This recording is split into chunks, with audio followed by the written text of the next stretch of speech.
দেখাবো না। ডাক্তারি জানে না, আবার চিকিৎসা করতে এসেছে। আরে তোর মতন ডাক্তার আমি আমার পকেটে রাখি, বুঝলি? মা কি হয়েছে? আর আপনার পকেটই বা কই? ও, শাড়িতে তো পকেট নেই না, দাঁড়াও বলে আসি। তোর মতন ডাক্তার আমি সাইড ব্যাগে রাখি, বুঝলি?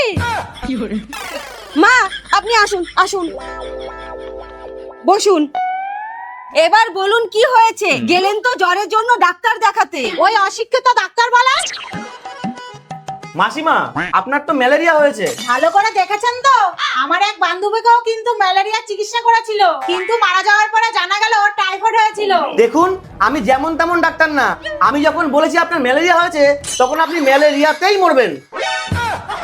এ তো ভারী সমস্যা, ডাক্তারের এইরকম কথা। তার জন্যই তো আমি ঠিক করেছি এখানে আর ডাক্তার দেখাবো না, আমার বাপের বাড়িতে গিয়ে দেখাবো।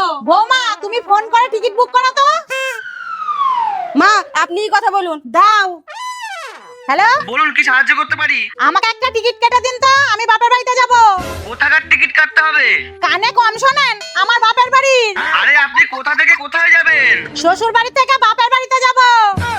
কোন স্টেশন থেকে যাবেন? আরে এটা কি আগান্ডা নাকি? রেল স্টেশন থেকে যাব। যা, ফোন কেটে দিল। এই তুমি এমন কাউকে ফোন করো যে পড়াশোনা জানে।